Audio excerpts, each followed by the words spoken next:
Hello, welcome back to Garden Reviews, my new series where I review books I've recently been reading while also going on a tour of my garden. The first book I'm going to talk about today is Ramona Blue by Julie Murphy. This is a young adult novel about a girl who lives in a trailer. She's kind of the mother figure to her sister who's just got pregnant, and she's struggling to decide whether she'll be able to go to university and leave her family on their own.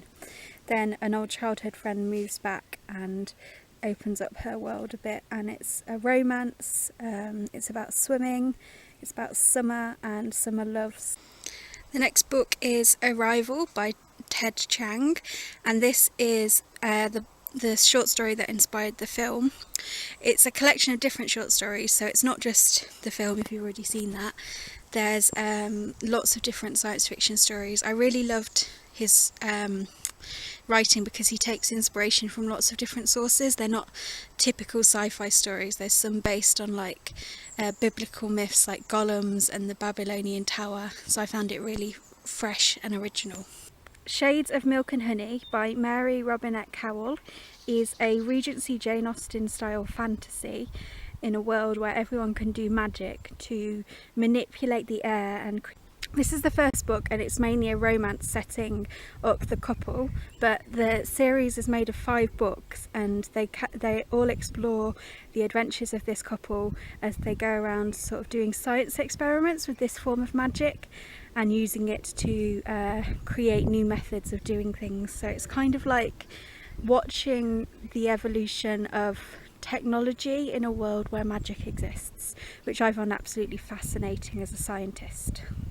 The next book is Homegoing by Yaa Gyasi, and this is a story about 2 sisters from Africa, one of whom is taken into slavery and the other of whom marries a slave trader and stays in Africa, and it follows their descendants over hundreds of years in America and Africa until they're reunited, and it's absolutely fascinating. It's really hard to read at times, but it's really important. The writing's absolutely beautiful, and it can be read as like a short story collection because everyone's having different experiences, but characters do reappear. So the main character will be like the parents in the next generation, and there's a family tree which helps you keep track of them all. But yeah, I cried at this. It's really, really good.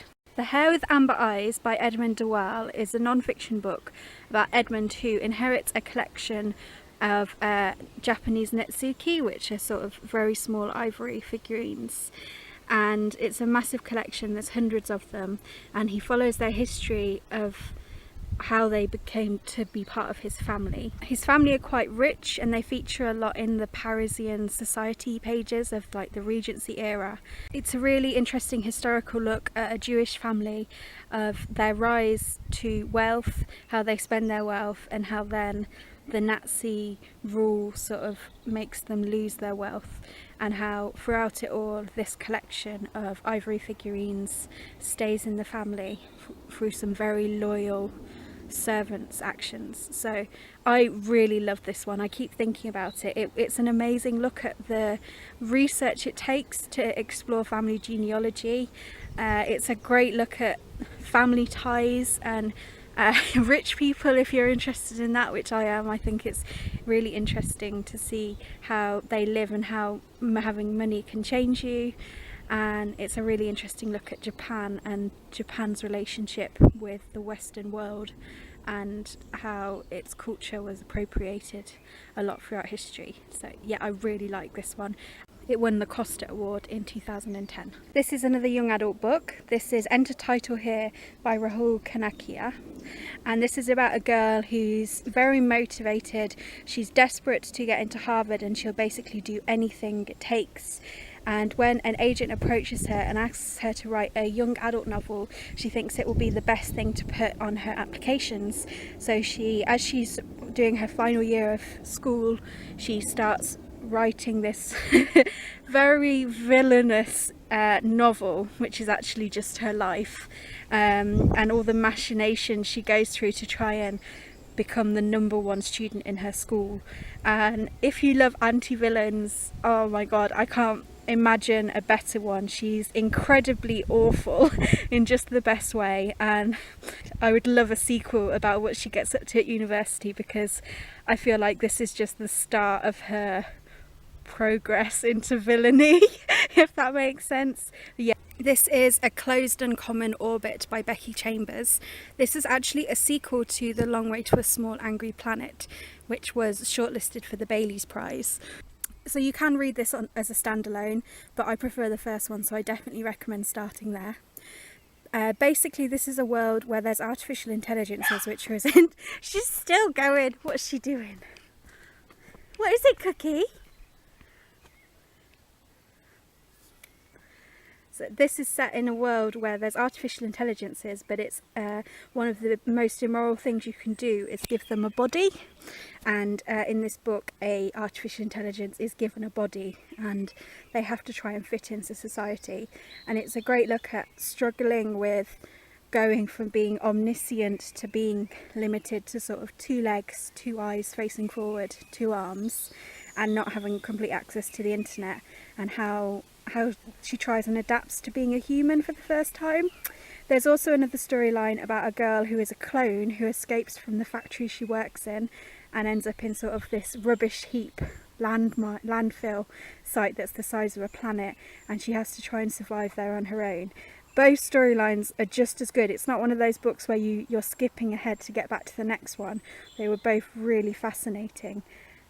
Strong Poison by Dorothy L. Sayers. I have been dying to talk to you all about this one. It's not technically a May read, but I just had to include it. So this is the Lord Peter Wimsey series. He's a detective, and they're written in the 1920s, so it's Agatha Christie style. There's like 25 books or something, but this is the first one that features Harriet Vane, and he comes across her when she's in prison accused of murdering her live-in lover. So it's very scandalous already that they weren't married, and then she's accused of murdering him, which makes it extra scandalous. Lord Peter Wimsey, this very aloof aristocratic detective, immediately falls in love with her in like the first page, and he asks her to marry him, and she's like, I'm in prison, I'm going to be hung. And he's like, I'll get you off, it's fine, but you got to marry me. She's a very strong-willed, feminist, independent woman. She's basically the best, and she says no. And but he gets her, in this book he gets her out of prison, and then there's another 4 books about their romance where she's determined that she's not going to fall in love with him because she doesn't want to owe him anything, and he keeps asking her to marry him. You wouldn't think this was written in the 30s because it's so modern, and it's got some of the best witty dialogue and sort of banter than any novel you'd get today. And I think if you're a fan of detective novels, you can't go wrong with reading this. I'm halfway through the 3rd book with Harriet Vane in, and it's one of the best things I've ever read, and I can't believe they're not classics because they're really underappreciated. Oh, this one's really heavy, so I'm going to have to be quick. This is Homo Deus by Yuval Noah Harari.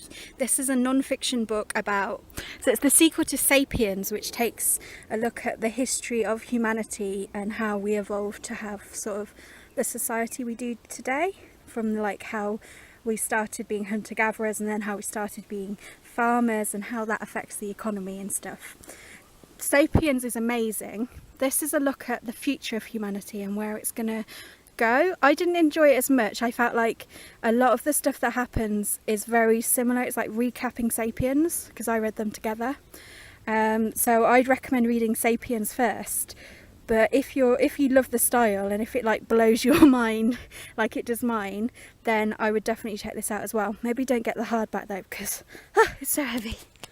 The Watchmaker of Filigree Street by Natasha Pulley. This is a historical magical realism book, I would say.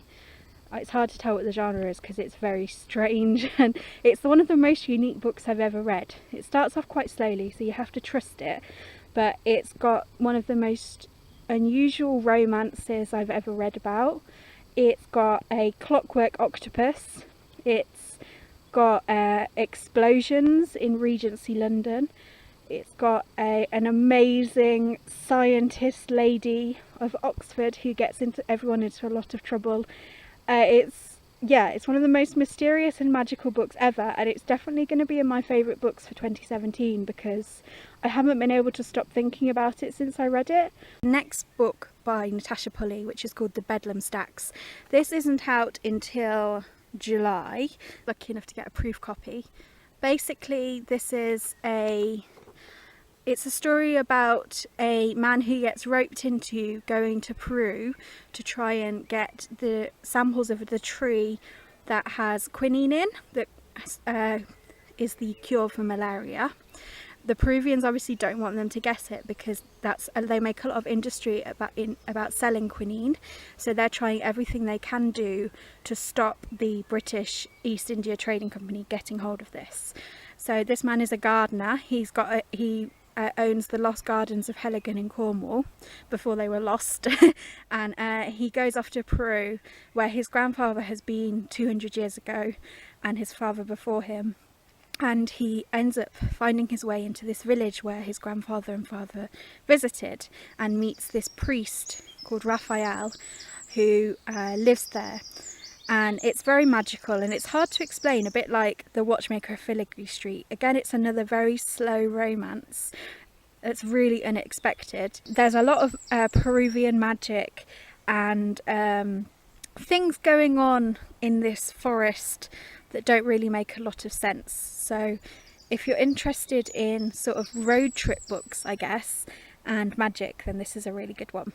That is all of my books for today. I hope you enjoyed this May video. I haven't even gone round, I would say, a quarter of the garden yet, so I'm really interested to see how this progresses over the months, because the part of the garden I'm in will change and the plant life and flowers that are blossoming will change as well. So I'm really looking forward to seeing this series over the next months and years. So yes, I'll see you again at the end of June. Bye!